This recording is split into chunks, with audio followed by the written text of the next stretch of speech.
My friends left me out of their wedding, sent a last-minute invite to cover their tracks, and now they're making me look like the bad guy for not showing up. My friend Greg, 28 male, in my circle of friends met Shannon, 28 female, about 5 years ago and they immediately hit it off. Everybody instantly fell in love with Shannon because she's friendly and really fun to hang out with. They were everybody's favorite couple and really made our hangouts much more fun. We all knew they were perfect for each other. They both made our crew that much better. The engagement was expected but much welcome news.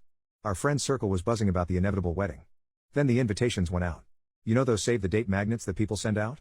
Well, it really sucked seeing them on everybody else's fridge when I visited friends knowing I didn't get one and wasn't invited. Feeling left out really sucks. But it gets worse. I completely understand how stressful wedding planning is and I believe nobody should feel that they have to invite people they don't want to their wedding. It's their day and their ceremony and they shouldn't have to have people there who they don't want there. I didn't cause a fuss or express to anyone that I was hurt that I felt excluded from the wedding and by extension, excluded from the group. I didn't want to be looked on in an even worse way that I feel I was apparently being looked at. But one friend actually stood up for me. When their wedding came up in conversation and people talked about booking flights and rooms, destination wedding in New York City, eventually I was asked if I booked yet. I said, me and my girlfriend, weren't invited. Nobody could believe it but I insisted that I wasn't upset because I know how situations like this can go. I didn't want to cause trouble because then the happy couple might resent me. Then I'd be the bad guy. I heard through other friends that my friend Tracy thought it was really messed up that I wasn't invited. She and I never spoke of how I wasn't invited to the wedding but she really felt a certain way about it. So a month before the destination wedding, I got a text from Greg basically saying sorry for forgetting to send an invite but that they would love to have us come to the wedding. It was way too late at that point for me. I couldn't get away from my job and I didn't have a chance to put money aside for a year for an expensive New York City destination wedding like everyone else did. I didn't even get a save the date. Every flight and hotel, no rooms where everyone else was staying, obviously. Too late for that, was unaffordable for me. I texted him back that I couldn't make it. The wedding came and went and I felt bad about everything. I saw the Facebook pictures of my friends all having the time of their lives. It looked like a great wedding. There's even a picture of just the group of friends labeled the crew. I don't think I've ever felt so left out honestly. It really made me feel worthless and unwanted. So naturally the typical thoughts surfaced. They don't like you. They think you're annoying. They think you're a jerk. If you can't identify the schmuck in a group of friends, that means you're it. They think you try way too hard to be nice and think you're a phony. Then as if it couldn't get any worse, Shannon messaged me on Facebook asking why I didn't RSVP and said they missed me at the wedding. RSVP? Doesn't one have to be invited in order to RSVP? Everybody got a year to prepare between getting save the dates and actual wedding invitations. I got a text message a month before the wedding. Just as I feared, I'm being made out to be the bad guy and I even made a point to keep my feelings to myself and play it cool. But as usual I didn't say this to her because I know how I would end up looking. I actually apologized for. I don't even know why. But I made a point to mention how I spoke with Greg about it. I also made sure to compliment the wedding pictures and say it looked like fun. I did everything I could in that conversation to make it easier on her and of course now I feel like a total schmuck. That was this past summer and I haven't seen them since. I feel like that's it for me in the group now. I see some of the friends in our group every now and then but everything feels different now. None of them even responded to my birthday party Facebook invite this month. I feel like things are being said behind the scenes and I feel completely out of the loop. It felt like a passive-aggressive message that maybe Greg and Shannon never actually liked me. My fiancée gets along great with Shannon and she's just confused. Seeing her confusion just makes my heart break even more because she's a sweetheart who's never offended anybody in her life. I wish I could break it to her that I'm just the guy in the group that Greg and Shannon think sucks but I don't know how and I feel like a complete loser who deserves this. I'll always appreciate Tracy for sticking up for me. She may never know how awesome it feels hearing about how she told everybody it was messed up that I was left out. I haven't even spoken to her about how the whole thing made me feel, or anybody for that matter. Reddit, you are the first to hear about it, because I didn't want it to appear like I am making a stink and become even more disliked. This whole thing just freaking sucks. I feel like I don't have friends anymore. And to make it worse, soon I'll have a wedding of my own and I'm afraid I won't have any friends there, except for Tracy of course. How am I supposed to handle who I invite so it doesn't seem like I'm leaving people out for petty revenge? How the heck do I navigate a toxic situation that I had no hand in creating? I still feel like I'm in the dark or could be overreacting. What the hell?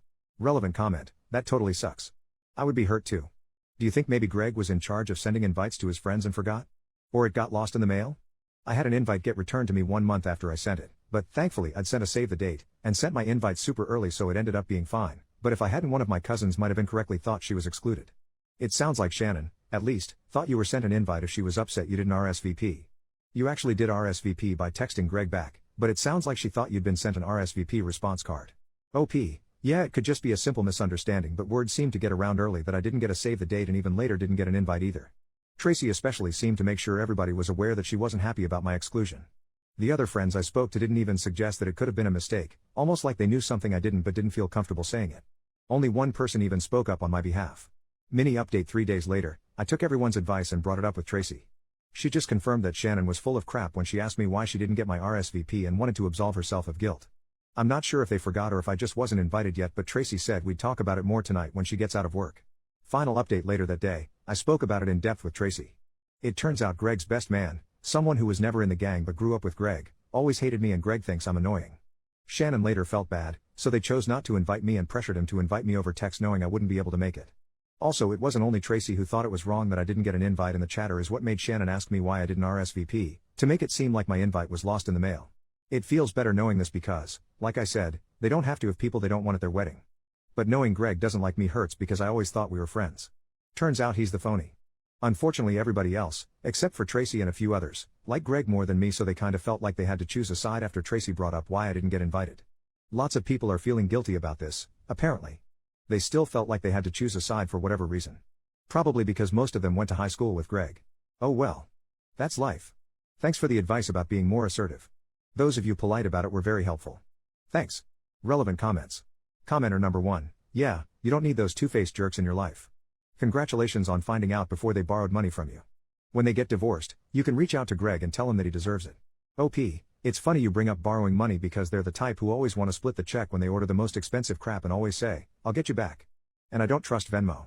I'll just give you cash when I go to the ATM, and then they never do. On the plus side, I don't have to pay for part of their steak and lobster dinners anymore. Commenter number 2, will you invite Greg, Shannon and the best man to his wedding? OP, nah, I don't think it would be right to force anybody to choose sides because that feels inappropriate to do to friends. I think everybody who stood up for me gets an invite. Greg can have his best man and be the cynical bastards they are together. Honestly, nobody really likes the best man all that much because he's always acted like an obnoxious jerk when he's been around us. They can have each other. Commenter number 3, in this situation you aren't the bad guy from my perspective, and to be honest, a destination wedding is a jerk move on your friend's part. The sheer inconvenience of one is like jerk move supreme, especially the fact they chose NYC, what the heck. Plus some people turn into assholes after marriage, and statistically speaking, your married male friend is going to be spending much time with his wife now than his friends. In some ways marriage is like high school, you go to it with your friends for a little while, then you start to drift away from another by barely communicating. OP, Shannon is from up there and she wanted to be closer to her family. Yeah, it turns out they didn't want me there and felt pressured once some of my friends realized. I guess it was easier to make the decision when it was just the two of them, and they lost confidence in the choice when people found out.